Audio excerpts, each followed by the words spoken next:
alat pemasaran. Nah, jadi perlu digarisbawahi, personal branding itu adalah persepsi masyarakat terhadap kita, persepsi positif sebagai alat pemasaran. Itu digarisbawahi sebagai alat pemasaran. Jadi kita itu jadi brandnya loh teman-teman. Oke. Ini saya ngambilnya dari sumbernya itu dari Kemenq ya, dan perlu teman-teman ketahui bahwa Kementerian Keuangan itu merupakan salah satu kementerian dengan traffic tertinggi saat ini.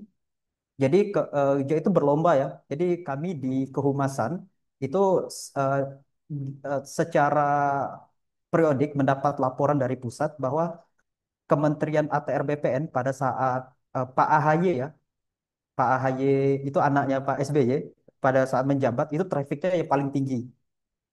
Nah, Kemenq itu nomor dua dan sekarang bergeser nih Kemenq nomor satu. Jadi dia itu berbolak-balik dan Kemenq itu salah satu kementerian dengan traffic tertinggi dan juga personal branding yang eh, cukup baik karena karena gini teman-teman.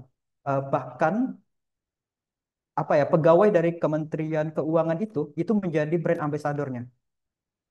Maka tidak heran kalau kita scroll atau segala macam nanti di TikTok itu ada orang-orang yang memang dari pegawai Kementerian Keuangan menjadi brand ambassador. Untuk apa? Itu untuk juga personal branding dalam konteks institusi. Nah, untuk versi reflektif ya, jadi menurut saya pribadi, personal branding itu adalah citra diri yang dibangun dari konsistensi, nilai dan kejujuran, bukan tentang jadi terkenal ya, tapi tentang diingat karena kontribusi. Perlu kami garis bawahi, kita bukan ingin terkenal, tapi ingin diingat karena kontribusi. Karena untuk menjadi terkenal itu beda beda cerita. Nah, kalau dulu dikenal karena desain, sekarang orang mengenal saya itu karena eh, digital publik karya-karyanya. Itulah bentuk branding yang alami, tumbuh dari kebiasaan memberi nilai. Lanjut ya, ini ada tiga pilar branding di dunia digital atau nyata. Yang pertama itu eksistensi digital, yang kedua itu karya digital, dan yang terakhir konsistensi nilai. Karya digital itu, eksistensi digital itu, yang pertama kita tuh harus positif teman-teman. Harus aktif, positif, dan profesional di media sosial. Nah, jangan galau gitu ya. Maksudnya itu boleh, boleh. Mungkin di media media sosial profesional, di media sosial pribadi, mungkin boleh postingan yang agak cenderung personal kayak ada ada misalnya mungkin ada waktu-waktu untuk mungkin ada story galau gitu-gitu ya, atau mungkin jalan-jalan segala macam itu boleh teman-teman. Cuman eh, tidak menjadi dominan. Nah, karena apa? Karena persepsi itu akan terbangun dari audiens kita. Teman-teman bisa melihat tuh di media sosial berapa traffic yang muncul pada saat misalnya bulanan. Coba diaktifkan di mode bisnis atau di mode bukan mode personal. Jadi kawan-kawan bisa lihat tuh yang nge-reach akun media sosial kita itu berapa orang. Dan bayangkan teman-teman, kalau kita sering dominan untuk memposting, contoh ya, memposting hal-hal yang sifatnya negatif ya dalam tanda kutip, maka persepsi orang-orang terhadap kita itu akan cenderung juga menjadi negatif. Begitu pula sebaliknya, kalau kita cenderung masukkan ke hal-hal yang positif, maka arah itu akan menjadi positif. Nah, salah satu contoh teman saya nih, teman saya itu sekarang lagi asik-asiknya, sekarang kan lagi FOMO-nya positif ya, FOMO-nya jogging atau FOMO-nya runner. Nah, dia sering tuh ngeposting, membuat story, kemudian ngeposting tentang saat dia running lari tuh mulai dari 1 kilometer, 2, 3, 5 dan sekarang 10 bahkan pernah 15. Nah, pakai Strava itu ditunjukin tuh. Nah, dari itu persepsi terbangun loh teman-teman, dan dia menjadi di kantor itu menjadi role model, menjadi eh, target orang untuk bertanya, "Oh, kok bisa ya mencapai 15 kilometer dan seterusnya?" Karena apa? Jadi dia itu terkenal sebagai pelari atau runner di kantor kan kayak gitu. Yang awalnya tidak ada apa-apa, cuma story-story yang positif, persepsi itu terbangun. Kemudian dua, karya digital. Nah, teman-teman perlu kita ketahui bahwa dunia digital itu bisa dibilang dunia yang tanpa batas ya. Karena apa? Karena aksesnya itu bisa diakses oleh setiap orang di seluruh penjuru dunia. Maka jangan malu untuk mengupload karya-karya digital teman-teman di website, portofolio, tulisan, konten positif dan inspiratif itu teman-teman upload semua aja. Jangan malu-malu. Eh, tapi sesuaikan juga dengan tujuannya. Nanti kita akan bahas. Kemudian yang ketiga adalah konsistensi nilai. Nah, yang tadi dominan kan itu nilai apa yang mau ditampilkan. Misalnya kita ini seorang pelari ya, ingin membranding diri sebagai seorang pelari, maka dominankan eh, konten-konten yang berhubungan dengan aktivitas running. Atau kalau saya kan cenderungnya itu eh, kalau saya itu ada dua teman-teman, ada tiga sorry, ada tiga. Yang pertama itu konten yang dulu kan ini kan bergerak berubah ya, karena mesti adaptif juga. Jadi dulu itu cenderungnya banyak tentang pemrograman, kemudian eh, saya mulai untuk sorry, yang pertama itu desain, kemudian yang pemrograman, yang terakhir ini tentang eh, foto, dunia fotografer. Tapi itu belum, cuman ingin masuk ke arah sana karena berhubungan dengan kehumasan. Eh, nah, kita semua itu sebenarnya punya panggung. Jadi pertanyaannya, apakah kita ingin tampil di panggung itu atau tidak?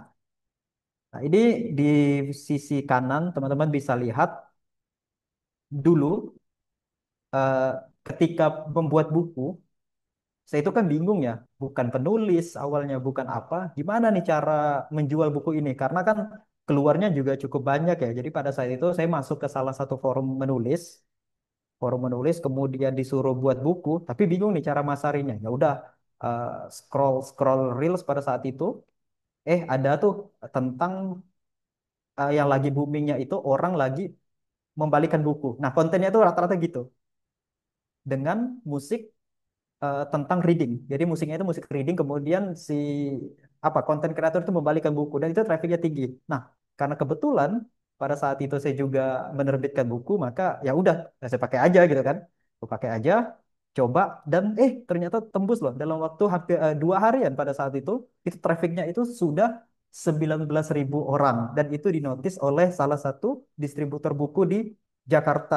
Nah, itu kan hal yang tidak pernah diduga ya sebelumnya ya. Cuman ngupload viral atau rame yang nge-reach, yang kaunya ramai, kemudian banyak juga yang nge-like, kemudian banyak nge-save, kemudian dinotis oleh distributor IT, distributor buku IT di Jakarta, dan bukuku langsung terjual gitu. Balik modal pada saat itu kan, bahkan untung. Nah, yang kedua, saya juga membuat, saya sebenarnya itu concernnya di mobile programming, tapi tidak menutup kemungkinan juga beberapa project itu datang bukan di ranah mobile tapi di website programming. Nah, ini saya juga buat konten tuh. Nah, ternyata kontennya itu banyak tuh sampai 6,7 ribu yang melihat. Nah, dari konten-konten ini, ada lagi tuh yang DM, bisa nggak Mas belajar? Aku lagi mau skripsi nih. Aku bingung, dosenku ngajarin aku nggak paham, katanya kan selama udah 4 tahun tidak paham-paham gitu ya. Bisa nggak jadi mentor gitu segala macam? Ya udah mumpung lagi luang boleh gitu ya. Bukan joki ya tapi saya coba ngajarin dan kita sama-sama sharing lah di situ. Nah itu kan hal-hal yang sebelumnya belum pernah dibayangkan tapi persepsi itu muncul akhirnya orang-orang pada eh, nge-mention nih atau bahkan nge-DM gitu ya dan terciptalah sebuah eh, apa ya saya menyebutnya itu market kemudian kita ini sebagai produknya gitu ya. Kalau ini kan kalau dalam konteks ini produk buku dan jasa. Terakhir, ini kawan-kawan, jadi saya bilang bahwa eksis aja, tapi eh, usahakan dalam konteks yang positif. Ya ada apa-apa aja gitu. Kalau mungkin malu gitu ya, mungkin malu, ada yang malu untuk menampilkan foto atau apa segala macam, ya jangan buka sendiri gitu. Ya udah tampilin aja proyek-proyek yang udah dikerjakan. Terakhir ini website ya. Jadi kalau dulu kan zaman-zaman dulu mana CV-nya, nah, kirim PDF gitu ya, atau kirim foto segala macam. Nah sekarang udah bergeser kawan-kawan. Jadi agar lebih profesional maka dibuatlah website yang memang khusus untuk menampilkan portofolio kita. Dan ini adalah website punyaku teman-teman. Eh, Kenapa belum update? Sebenarnya ini adalah website yang memang diperuntukkan untuk apa ya produk-produk gitu karena kan dulu itu memang ngerjain produk orang lain cuman sekarang karena sibuk di kehumasan pengen bergeser lah ngebuat produk sendiri maka ya udah website ini tetap stuck di dengan konten produk yang dulu tapi yang sekarang kemungkinan nanti akan ada ada apa ya update lanjutan tapi cenderungnya ke produk pribadi. Untuk CV digital ini cermin profesionalisme ya teman-teman. Ini ada tools, ada tiga tools yang saya rekomendasikan kepada teman-teman. Yang pertama itu Canva website. Kenapa? Nanti saya jelasin sedikit. Kemudian website builder dan ketiga LinkedIn. Kita tidak cuma bikin CV untuk HRD ya kawan-kawan, tapi juga untuk agar orang itu ingin tahu kita bahwa sebenarnya kita ini apa. Nah, ini Canva website kawan-kawan. Nah, jadi tadi ini kan tahu nggak teman-teman? Ini PowerPoint yang saya buat itu menggunakan Canva. Tuh. Ini sebenarnya menggunakan Canva bukan PowerPoint dan ada fitur publish to web. Nah, kalau kawan-kawan tidak bisa ngoding atau masih masih belum familiar dengan dunia website, apalagi yang berhubungan dengan mungkin yang baru ini katanya AI lebih gampang ya, langsung prompt aja, tapi kan untuk ngepostingnya bingung segala macam, ternyata Canva itu menyediakan fasilitas untuk publish di website. Nah, kalau kita udah publish ke website ini, contoh kan rangga.my.canva.site, tinggal kita edit segala macam, dan ini bisa kita tampilkan nih kawan-kawan. Tinggal kita linknya itu jadikan QR code, kemudian foto kita dan tempel aja lah ke sini. Tuh, ke apa ID card. Jadi gantungin aja ke kalau dulu kan nama atau jabatan atau apa gitu. Kalau sekarang gantungin aja nih. Mungkin ada nama atau jabatan atau dari asal instansi atau asal dari mana gitu ya yang penting-penting aja. Jadi kalau sisanya ya udah scan aja gitu. Kan seperti itu. Jadi nggak perlu lagi ini adalah CV saya jadi bentuknya PDF tunjukin dikirim atau misalnya ini ada kertas lembar satu kertas ini kita kasih kasih ke mereka. Ini loh saya seperti ya yang kayak gitu ya. Nah, sekarang udah bergeser. Kemudian website builder. Nah, ini agak lebih lebih apa ya? Lebih sulit sedikit daripada pembuatan pakai Canva. Jadi teman-teman harus punya kemampuan sedikit ngoding ya. Tapi ada juga bentuknya itu website builder. Jadi kayak gini. Ini saya buatnya itu sedikit coding, ada coding-coding dikit lah ya. Tapi kebanyakan itu drag and drop juga itu bisa. Itu website builder. Yang tadi Mbak moderator sampaikan itu menggunakan website builder. Nah, yang terakhir itu ada LinkedIn. LinkedIn itu media sosial profesional. Jadi teman-teman, apapun yang kawan-kawan udah buat, ya sifatnya profesional ya, karena ini memang media sosial yang profesional, maka upload di sini. Ceritakan, storytelling kan di sini, storytelling di sini. Contoh gitu ya. Kalau kita perhatikan, kalau saya pernah scroll-scroll gitu ya, biasanya dia cerita tuh eh, cerita tentang milestone-nya. Oh, hari ini saya ngumpul bareng teman saya satu tim di mana gitu ya. Kemudian kami brief untuk brief tentang ide A, kemudian agar ide ini terwujud, maka kita lakukan proses ABC. Itu semuanya ditulis di sini kawan-kawan. Jadi bukan cuman hasilnya aja, tapi prosesnya itu juga teman-teman ceritakan di sini. Dan makanya untuk LinkedIn jangan sampai ada konten-konten yang di luar dari sifatnya profesional masukin di sini. Nah, ini dulu saya pernah pakai ketika masih freelance.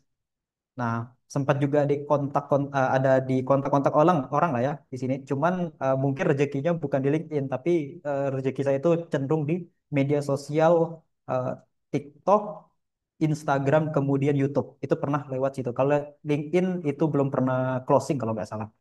Itu dulu. Nah, kalau sekarang memang sudah tidak saya aktifkan karena memang memang sekarang sudah fokusnya di komunikasi publik, kemudian pengen buat produk. Nah, ini teman-teman hasil dari personal branding. Ini saya coba beberapa ya. Saya tidak sempat untuk nampilin banyak. Tadi tadi pun sudah dibacakan oleh Mbak moderator itu banyak sekali. Maksudnya itu produk-produk dulu yang pernah saya kerjakan punya orang ya atau punya instansi. Nah, ini sekarang sudah ada produk yang eh, punya sendiri. Nah, yang pertama kayak undangan digital. Nah, itu kan bayangkan kawan-kawan, saya belum pernah nge-launching, belum pernah nge-share gitu terkait undang apa ya, nge-launching ya undangan digital, tapi karena dulu sempat ngebuat story ya, lagi ngerjain undangan ini segala macam, jadi teman-teman yang ada di audiens baik di media sosial, kemudian di WA pribadi itu ada ngechat tuh, Mas Rangga ada nggak ini, ada nggak jasa pembuatan website undangan segala macam. Wah, ini market baru nih gitu ya. Aku pikir kan ya udah aku buatin aja gitu. Sampai lagi ini belum pernah launching kawan-kawan, tapi bayangin ya, karena cuman kita ngeposting eh ada marketnya loh, malah di notice, ini terjual juga beberapa ini. Nah, dan ini juga saya bekerja sama dengan APSK. Jadi sudah terkonek ke website APSK.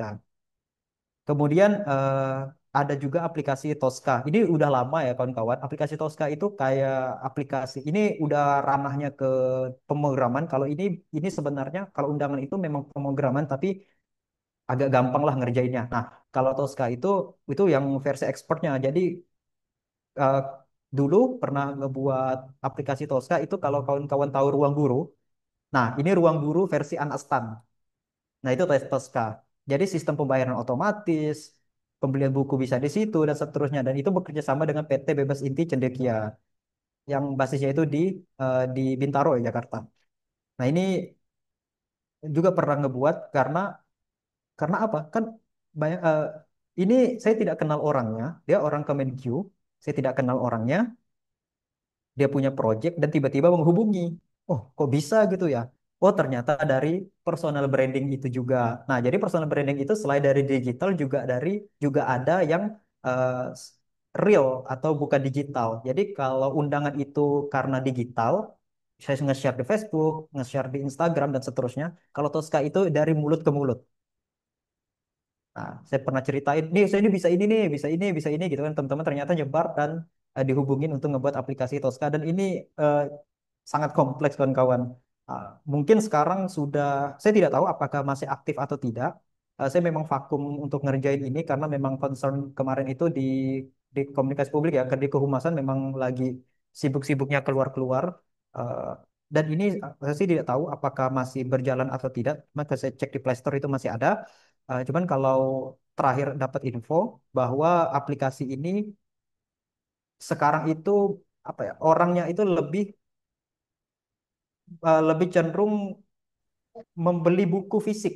Jadi dari PT ini ada menerbitkan buku tentang STAN, kemudian tentang cara masuk PNS, cara masuk tes P3K gitu-gitu ya. Jadi menerbitkan buku. Nah, kecenderungan audiensnya itu memilih produk fisik atau buku. Kalau info terakhir ya, saya tidak tahu lagi. Kemudian yang terakhir itu dulu ada websiteku namanya Teknoborneo. Ini juga banyak pivot ya kawan-kawan. Mulai dari blog dulu, kemudian website dan seterusnya. Sekarang sudah saya matikan juga. Kemudian eh, semoga gitu ya. Mohon doanya ke depan saya lagi bekerja sama dengan salah satu dosen di Pontianak untuk riset tentang perilaku eh, mahasiswa, bagaimana cara dia memahami sebuah materi. Karena kalau sekarang itu kan attention span itu berkurang ya karena konten reels. Nah, jadi sekarang itu pengen ngebuat produk yang memang sifatnya produk pribadi tapi basisnya itu riset. Jadi saya riset dulu dengan temanku yang dosen bagaimana nih pola-polanya, dari bagaimana metode belajarnya yang pengen diarahin ke website ini. Tapi mungkin nanti di rebranding ya bukan lagi dengan nama ini. Eh, ini ada 5 tips untuk membangun personal branding. Yang pertama itu mulai dari nilai. Kamu ingin tuh dikenal sebagai apa, kawan-kawan? Misalnya tadi ya, contohnya saya ingin dikenal sebagai pelari atau runner, maka dominankan konten itu yang edukatif, inspiratif, motivasi gitu-gitu ya. Eh, Dominankan tentang lari. Misalnya, oh aku awalnya ini cuma mampu larinya 2 kilometer, kemudian bisa naik 5 kilometer. Apa nih? Ceritain aja di situ pakai bahasa-bahasa kalian. Misalnya kalau saya kan di sini Melayu ya, ya udah versi versi lokal aja gitu. Oh ini cara running itu sebelumnya harus apa misalnya makan yang berkarbo, kemudian yang protein, tidur yang cukup, bla bla bla bla gitu-gitu ya. Ceritain aja. Jadi kan di story itu banyak banyak tab-tabnya itu kan. Nanti di story buat atau di postingan buat lagi konten-konten dan seterusnya. Kemudian pilih satu platform yang teman-teman kuasai. Jadi kalau memang teman-teman fokusnya di Instagram, ya udah fokus aja dulu di Instagram. Mulai dari situ atau fokusnya di TikTok, mulai aja dari situ. Nah, ketiga, tadi saya bilang dokumentasikan proses. Jadi bukan cuma hasil, dokumentasikan proses-prosesnya. Nggak mesti buat konten itu yang sinematik, profesional, yang perlu pakai kamera proper nggak teman-teman. Sekarang itu udah tidak perlu kayak gitu ya. Eh, Cukup dengan kamera handphone teman-teman, ya udah prosesnya itu aja nih jepret-jepret foto, jepret jepret gitu ya buat, tapi ada storytellingnya di situ, jangan cuman upload enggak, jadi ada storytellingnya. Ya minimal kalau kalian pelari, Strava-nya itu loh, kan ada teks Strava kan, misalnya 2 kilometer 5 km, itu tempelin aja, yang penting ada teks di situ jadi orang paham nih, ini lagi apa nih, kayak gitu. Semakin semakin apa ya, kalau bisa tuh gunain bahasa-bahasa yang audiens kita paham. Nah, keempat, jaga komunikasi digital kawan-kawan, dari komentar, caption, story, dan seterusnya. Karena gini kawan-kawan, sat- kan satu kesalahan itu akan menghabiskan seluruh kebaikan katanya, kayak gitu. Jadi jangan sampai komunikasi kita, anggap nih kawan-kawan udah ngebangun kan, membranding segala macam, tapi komunikasi kita jelek atau ada yang tidak bagus di mata audiens, nah itu tolong dijaga bagi bacaan itu. Karena gini kawan-kawan, saya pernah pengalaman itu kena SP2 di kantorku yang lama karena komunikasi digital. Bukan karena sengaja, tapi karena tidak sengaja. Jadi singkat cerita kayak gini. Jadi dulu itu saya ngebuat aplikasi nih di salah satu perusahaan tambang di Ketapang. Saya tidak sebutkan nama perusahaannya ya, maaf ya. Eh, jadi pada saat itu aplikasinya itu sulit sekali karena harus berhubungan dengan orang-orang yang di daerah, kemudian di lapangan. Nah, ketika saya buat produk itu, karena sulit, ketuang nih ide, wah ini asik nih diceritain ke media sosial. Ya udah, saya upload aja ke Facebook gitu ya. Saya upload ke Facebook. Nah, konyolnya pada saat itu, masih begonya ya, begonya itu saya masukin logo perusahaan tersebut. Saya masukin logonya, kemudian saya buat narasi seperti ini kurang lebih. Wah, ternyata sulit juga ya mengerjakan ini karena bla bla bla bla. Padahal niatnya itu, ini jujur sekali, niatnya itu saya ingin berbagi, saya ingin sharing kepada teman-teman atau follower-followerku atau teman-teman di Facebook pada saat itu, pengen sharing aja sebenarnya. Oh, ternyata sulitnya itu di bagian ini, dan ternyata dinotis oleh kantorku, kemudian dinotis dari tim-tim manajemen ya, dan mereka nilai postinganku yang menurutku itu inspiratif gitu ya, atau sharing hanya sekedar sharing, dan ternyata menimbulkan eh, kontra atau menimbulkan sentimen negatif. Maka teman-teman, awalnya saya tidak terima gitu ya, saya tidak terima tuh, saya ngomongin segala macam, tapi ada seniorku berbicara, Raga, kalau saya menjadi bagian HRD mungkin bukan SP2 Raga, tapi SP3 langsung dikeluarin. Wah, kayak gitu. Ternyata separah itu ya. Ya udah, saya refleksikan diri, evaluasi, dan ternyata memang kata-katanya memang kurang pantas, walaupun memang dengan niat yang baik, tapi tolong dijaga komunikasi itu. Sekarang udah ada AI, mungkin sebelum posting ya sifatnya profesional, masukin ke AI, lihat apakah hal-hal semacam ini masuk menjadi sentimen negatif atau nanti menjadi kontra gitu ya. Atau ini baik-baik aja. Kemudian ada cerita juga terakhir di instansiku saat ini. Jadi kemarin itu ngebrief mau buat buat apa ya, kayak buat narasi gitu ya tentang konten digital. Nah, karena kebanyakan Gen Z di bagian humas, jadi kita itu ngambil referensi yang ada bahasa-bahasa kasar. Cuman pengennya itu kita plesetin kasarnya itu kayak di TED gitu-gitu ya. Nah, rencananya mau kayak gitu awalnya kan. Ternyata kepikiran nih, menurut kita bagus, belum tentu di publik itu bagus. Nah, saya coba tuh masukkan ke dalam AI gitu di ChatGPT. Saya coba, oh ternyata benar. Ternyata secara etika komunikasi publik itu tidak pantas untuk instansi yang mengeluarkan konten semacam ini. Maka dari narasi itu, dari ide brief itu kami batalkan. Dan kawan. Terakhir, bangun kolaborasi ya, bukan kompetisi. Ini seperti Mas Dwi, ini kolaborasi itu sangat banyak gitu, kawan-kawannya banyak gitu. Saya juga pernah dengan beliau belajar. Makasih Mas Dwi. Ah, Ya, saya mulai dari hal kecil, kemudian ada batu teman, nulis di blog, bikin konten internal, bikin juga konten-konten bahasanya project. Lama-lama orang mulai percaya, bukan karena hebat ya, tapi karena memang mereka tahu apa yang kita lakukan dan persepsi akan terbangun berdasarkan hal tersebut. Ini realita dunia digital. Banyak orang yang kompeten nih kawan-kawan, tapi tidak terlihat. Kayak gitu. Dunia kerja itu menilai dari visibility plus kredibilitas kita. Terakhir, gunakan personal branding untuk muncul ya kawan-kawan yang tanda kutip muncul dengan cara yang bermakna.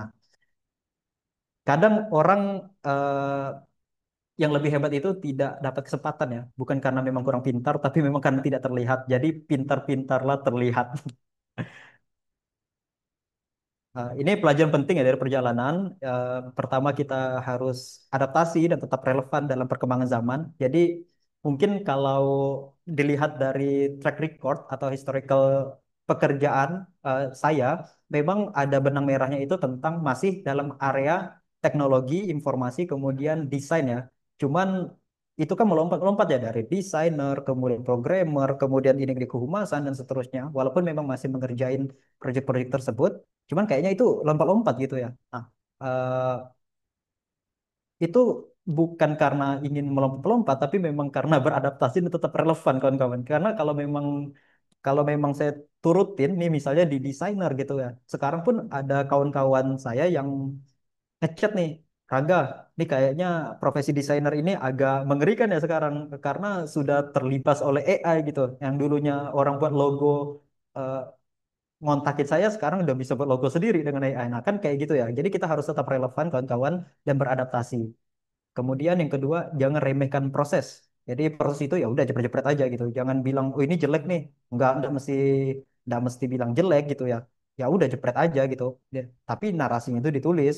eh, ini lagi proses pembuatan ini, wah ada error nih teman-teman, gitu kan. Misalnya kalau ngoding ya, konteksnya ngoding, wah ini ada error nih, ternyata errornya itu karena A, karena B gitu ya. Jadi bukan proses itu memang tidak sempurna, tapi ketidaksempurnaan itu bisa kita sharing kan.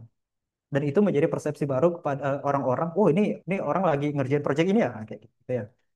Kemudian personal branding itu bukan pencitraan ya, tapi refleksi dari perjalanan belajar. Dan terakhir, personal branding adalah tentang membangun persepsi orang terhadap kita.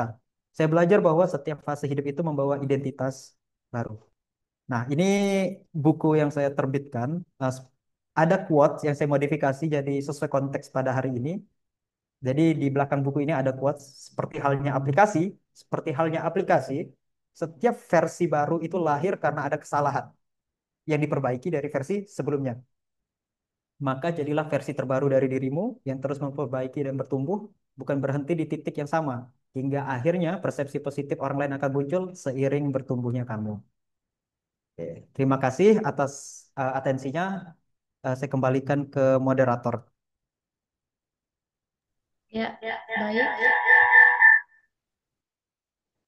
Baik, terima kasih kepada narasumber Bapak Rangga Saputra.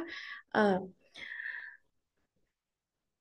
Kemudian kita lanjut ya ke sesi keempat yang dimana itu sesi tanya jawab yang dimana mungkin nih banyak ibu atau bapak serta teman-teman sekalian ya ingin mempertanyakan nih pasti banyak pertanyaan tentang mulai dari personal branding dan juga keahlian beliau di dalam dunia digital dan program desain. Nah, baik, kita buka sesi tanya jawab. Dipersilahkan eh, jika ada pertanyaan.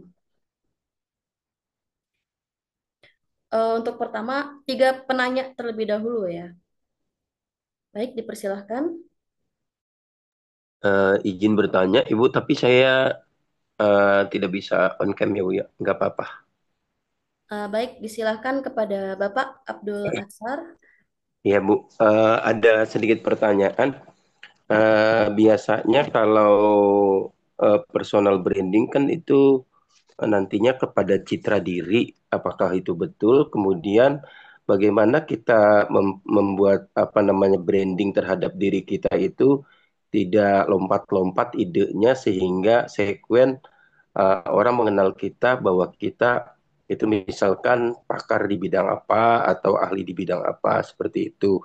Nah, ini mestinya di brandingnya lewat media sosial atau lewat apakah agar citra dirinya tetap konsisten. Terima kasih. Baik, untuk narasumber Bapak Rangga, apakah ingin dijawab langsung atau ditampung terlebih dahulu? Boleh saya jawab langsung aja kali ya. Baik, terima kasih. Eh, Cara membangun agar tidak lompat-lompat ya. Jadi gini Pak, Pak Abdul Atsar tadi ya. Ini sesuai dari pengalaman, jadi konteks pengalaman saya ya, bahwa kita itu mesti ada satu dulu untuk jika memang pertama kali ingin nge-branding diri, maka fokuskan ke satu dulu, Pak. Contoh tadi, saya ini awalnya adalah desainer. Jadi fokuskan diri bahwa kita itu ingin dinilai publik atau dinilai orang sebagai desainer. Fokus dulu ke situ. Eh, Kemudian untuk menggunakan media apa, ini dari pengalaman saya ya. Kalau sekarang itu gunakan aja media sosial, karena media sosial itu traffic kemudian reach-nya atau jangkauannya itu sangat besar. Yang jangkauannya itu yang tidak bisa kita jangkau. Dia itu bisa menyebar kemana-mana. Itu media sosial. Nah, maka tadi seperti materi yang udah saya sharing sebelumnya, eh, kalau kita memang sebagai desainer, maka proses-proses dalam dalam kita mendesain, dalam kita melakukan entah itu baik kesalahan atau yang udah tepat prosesnya itu di-share aja sehingga eh, citra positif itu akan muncul sehingga orang-orang atau audiens itu eh, tahu bahwa kita itu adalah seorang desainer. Itu pertama ya, kalau memang pertama kali.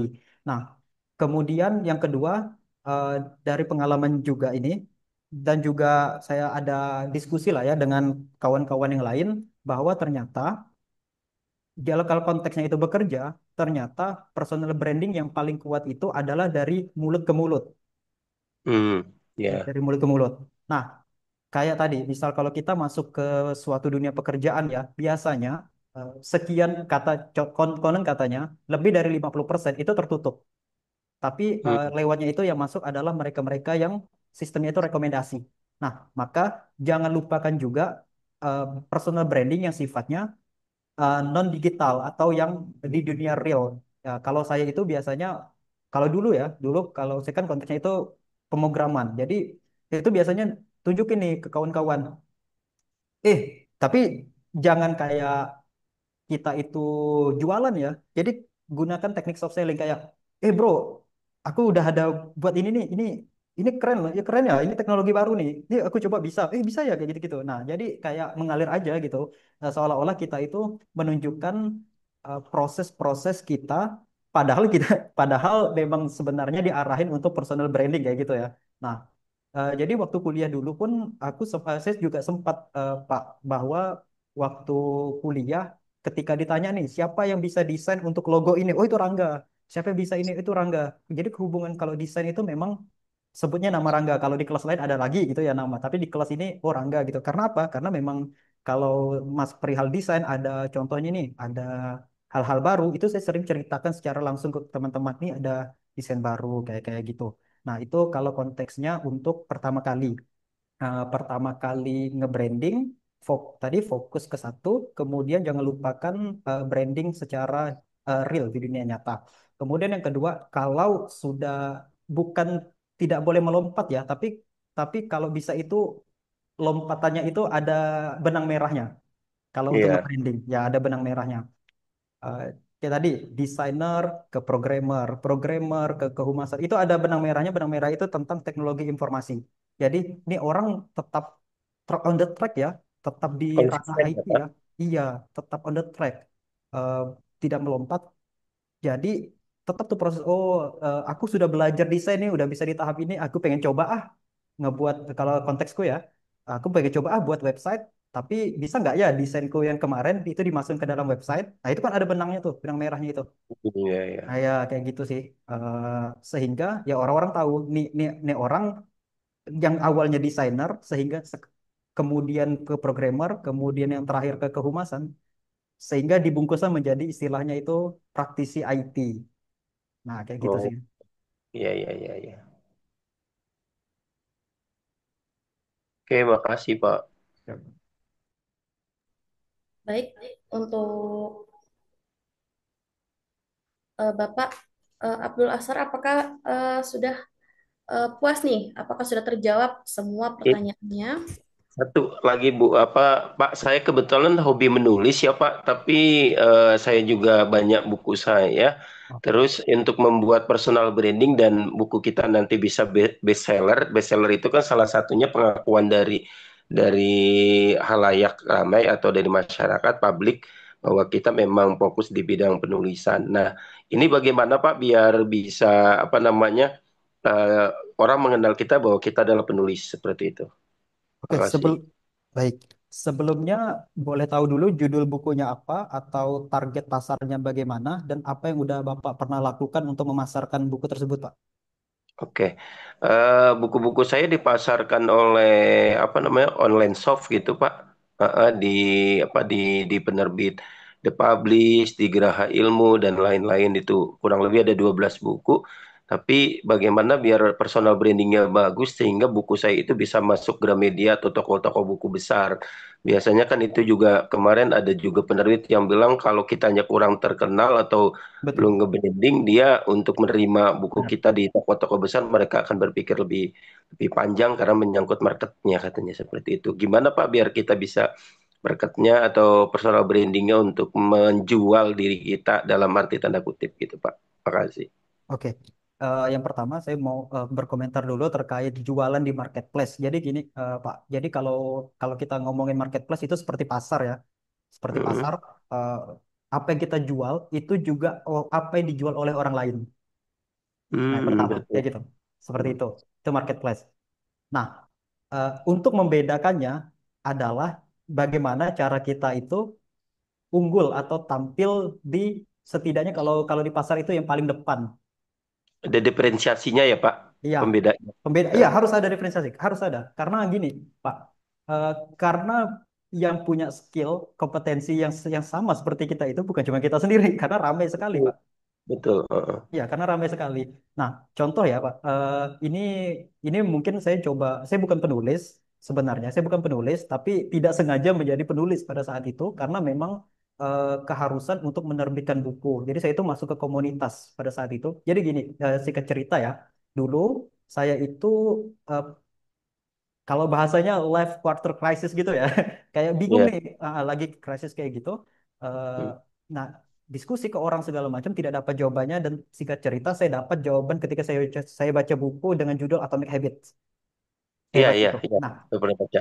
iya di Atomic Habit kemudian saya belajar, wah ini kayaknya asik gitu ya. Ya udah saya masuk aja ke forum membaca gitu ya, forum membaca biar ada teman. Rencananya kayak gitu. Salah, ternyata masuk ke forum penulis.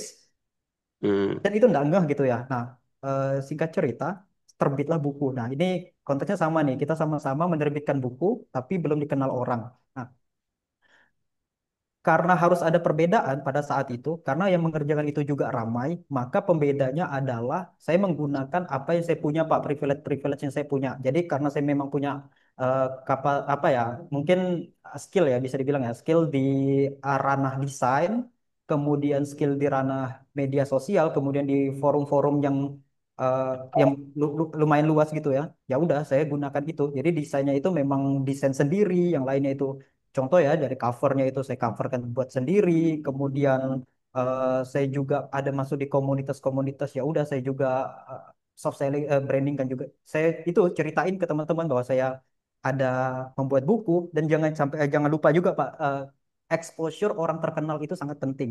Jadi kalau teman-teman buka buku saya itu dia halaman awal itu ada testimoni-testimoni orang-orang yang memang eh, punya exposure besar pada saat itu karena waktu itu saya masih masih ini ya masih dalam timeline kuliah walaupun pasca kuliah ya pada saat itu tapi saya masih punya itu Pak masih punya komunitas masih punya relasi di kampus jadi saya langsung tembak ke direktur Hmm. exposure-nya. Nah, poinnya itu adalah exposure orang besar. Saya tembak langsung ke direktur, ternyata direktur Politeknik Negeri Pontianak itu tertarik, kemudian dia men-share juga, bahkan membeli pada saat itu. Disebarkannya ke perpustakaan, sampai 20 buku tuh pernah dibelinya.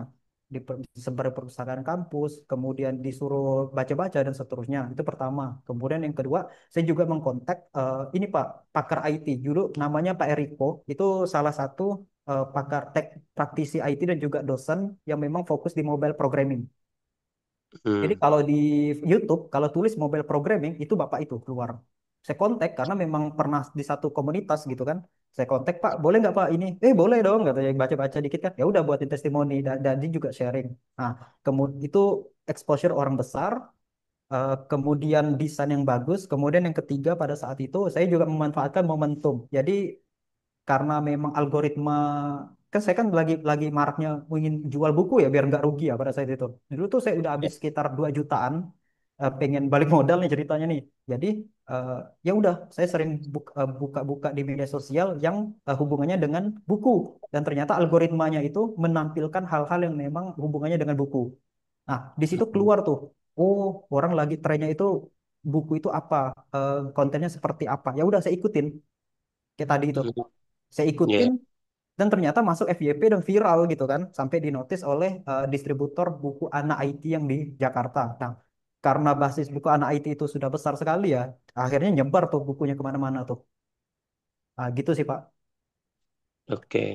Ya, makasih, Pak. Baik, apakah masih ada lagi nih dari Bapak Abdul Aswar dari mungkin ada beberapa pertanyaan lagi atau hal yang ada beberapa hal yang kurang jelas seperti itu. Cukup, Bu. Sudah, makasih. Baik, terima kasih kepada Bapak Abdul. Sebelumnya, sebelum kita lanjut ke pertanyaan berikutnya, jangan lupa Bapak dan Ibu bisa absen ada di chat Zoom di sini. Mungkin bisa absen terlebih dahulu ya untuk mengingatkan. Oh iya, Bu. Tadi ada yang terlupa. Komunitas menulisnya gimana, Bapak? Apakah ada yang harus bisa kita gabung lewat grup WA atau lewat email atau gimana, Pak? Oke, kalau dulu itu bukan dulu itu komunitas menulis ya Pak. Kalau saya itu namanya Forum Indonesia Menulis Pak. Kalau di Hmm, Pontianak, Forum Indonesia Menulis, usahakan Pak kalau masuk komunitas itu komunitas sudah besar. Jadi iya. kita jadi kebagian exposure-nya. Nah, Forum Indonesia Menulis itu bahkan pada saat itu ya kan lagi marak-maraknya Merdeka Belajar, organisasi penggerak dan seterusnya. Dia ada bekerja sama dengan eh, Kementerian Kemdikbud.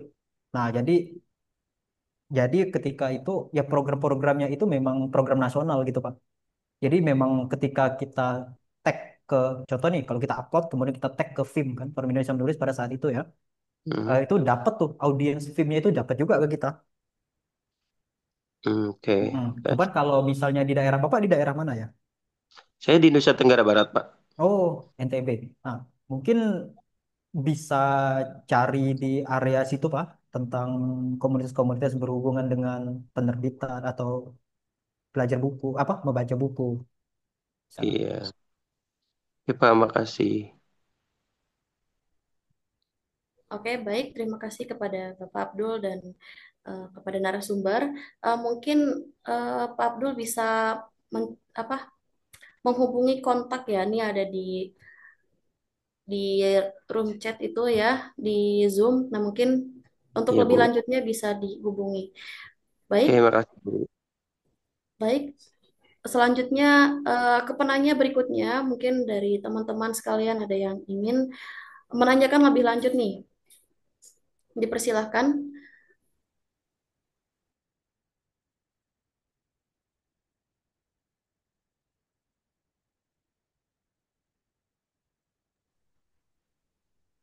Baik, apakah ada lagi yang ingin ditanyakan nih? Pasti kan banyak sekali nih kan dari pengalaman beliau kayak gitu kan perjalanannya sangat luar biasa seperti itu.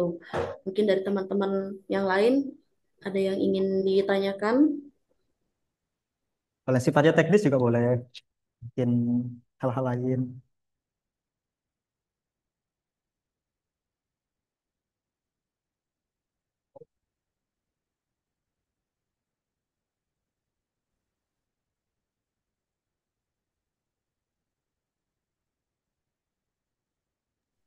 Baik, mungkin tidak ada ya atau sudah cukup?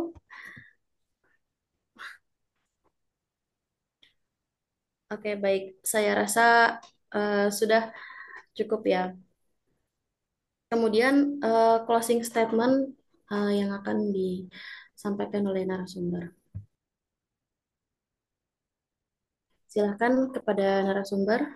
Oke, untuk closing statementnya sama seperti tadi aja ya, mengambil kutipan dari buku tentang aplikasi, filosofinya itu adalah aplikasi, bahwa seperti halnya aplikasi, setiap versi baru dari setiap versi baru lahir karena ada kesalahan yang diperbaiki dari versi sebelumnya.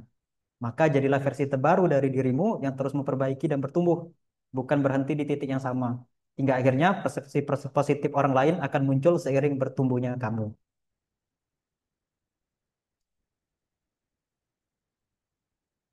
Oke, eh, itu juga filosofi dari ini ya kawan-kawan. Kalau teman-teman tahu Elon Musk, itu founder SpaceX, itu juga menggunakan filosofi yang sama.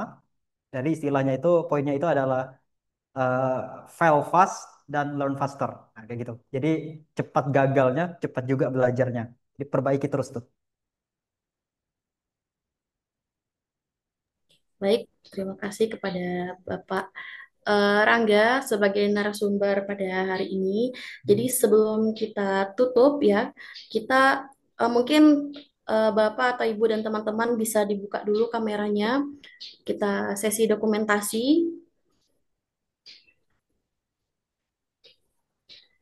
Baik, bisa teman-teman bisa dibuka dulu kameranya. Nah,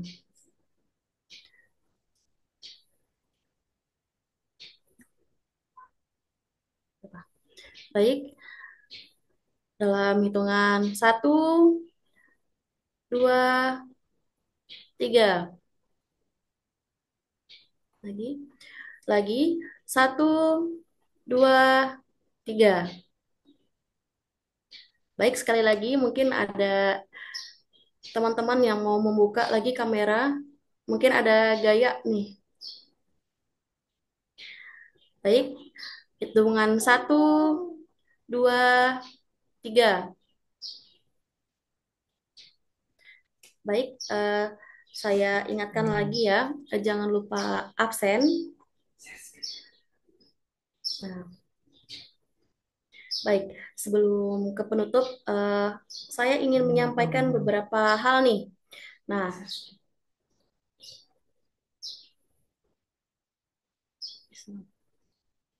nah, jadi di bulan depan itu ada dua agenda lagi, yang dimana ada workshop eh, praktek langsung ya, personal branding, portofolio digital, hingga digital kurikulum vitae CP online berbasis website bersama Bapak Rangga Saputra AMDKOM dan juga Ibu Dr. Nur Hidayah. Nah, kemudian ada juga short course di mana di situ bersama Ibu Lena Hanifah bersama Dr. Aurora Hanggarani, terus ada Ibu If Iren Natali Lambung, dan bersama Ibu Dr. Nur Hidayah.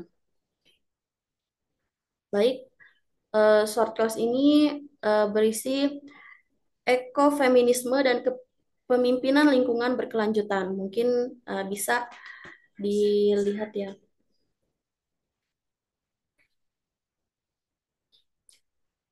Baik, terima kasih untuk kepada Bapak dan Ibu sekalian yang telah berhadir pada hari ini. Terakhir, yaitu penutup. Baik, eh, tidak terasa kita telah berada di penghujung acara. Saya selaku MC sekaligus moderator, Vanessa Nuraziza, mengucapkan terima kasih yang sebesar-besarnya atas kehadiran serta partisipasi Bapak dan Ibu serta teman-teman sekalian pada hari ini. Saya sekaligus moderator memohon maaf atas sebesar-besarnya jika ada kata-kata maupun perbuatan yang kurang berkenan selama memandu acara pada hari ini. Baik, eh, sebelum menutup, marilah kita berdoa sesuai agama dan kepercayaan masing-masing. Berdoa dimulai.